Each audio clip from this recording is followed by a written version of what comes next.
کہ ایمان دل میں آ گیا تو ایک کشاکش اندر شروع ہو جائے گی۔ میں اگر فرائیڈ کی اصطلاح استعمال کروں تو ایگو اور اڈ یا لبیڈو میں تصادم ہوگا۔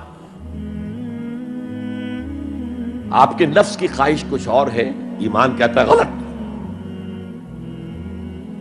کشاکش ہوگی کہ نہیں؟ یہ اندرونی جہاد ہے اپنے نفس کے خلاف۔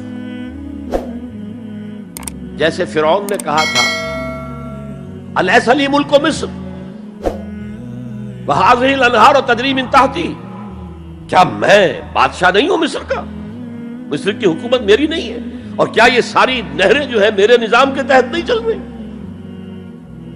اسی طرح برا نہ مانیے، ہمارا نفس کہتا ہے یہ جسم میرا ہے، میری ملکیت ہے، اٹس مائی ڈومین، میری خواہش پوری کرنی ہوگی۔ جیسے اس نے کہا میں نہیں جانتا کوئی خدا ہے میرے سوا اور میرے اوپر، میں نہیں مانتا۔ نفس بھی کہتا میں نہیں ماننے کو تیار، کیا حلال ہے کیا حرام ہے، کیا جائز ہے کیا ناجائز، میری خواہش پوری کرو۔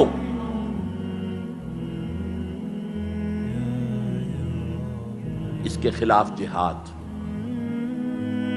یہ پہلی منزل کا جہاد ہے۔ اور آپ کو معلوم ہے 3 منزلہ عمارت ہے، تو بلند ترین تو ہے تیسری منزل، اہم ترین ہے پہلی منزل۔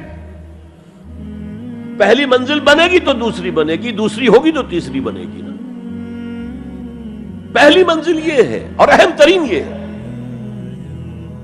اسی لیے مولانا روم نے کہا نفس ما ہم کم ترس فرعون نیست، میرا نفس بھی فرعون سے کم نہیں ہے، لیکن ایراعون نیست، اس کے پاس لاؤ لشکر تھا، اس نے زبان سے بھی کہہ دیا تھا انا ربکم الاعلی، میں ہوں خدا۔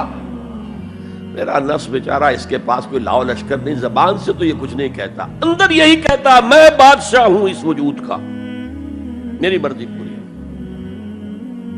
اسٹرگل اگینسٹ دس بیسر سیلف، ایک سیلف ہے اونچی سیلف، خود ہی انا ایگو، اور ایک ہے یہ بیسر سیلف، حیوانی جبلتیں جو اندھی بہری ہیں، جو حلال اور حرام سے انہیں کوئی غرض نہیں ہے، ان کے خلاف جہاد کرنا۔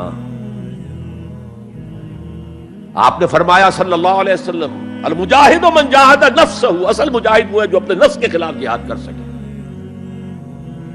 تمہارے اندر یہ دشمن تو بیٹھا ہوا ہے، تکڑا ہے، تمہیں کنٹرول کر رہا، چلے آؤ باہر کے دشمنوں سے جہاد کرنے کے لیے۔ تم نے ٹانگے کو گھوڑے کے آگے باندھ دیا۔ اور ایک دفعہ حضور سے پوچھا گیا ای الجہاد افضل یا رسول اللہ، اے اللہ کے رسول سب سے افضل جہاد کون سا ہے؟ فرمایا ان تجاہد نفسک فی طاعت اللہ، اپنے نفس کے خلاف جہاد کرو، اسے اللہ کا مطیع کرو۔ یہ جو اندر کی کشمکش ہے، کشاکش ہے، یہ جہاد فی سبیل اللہ کا نقطہ آغاز، اللہ کا مطیع بنانا ہے نفس کو۔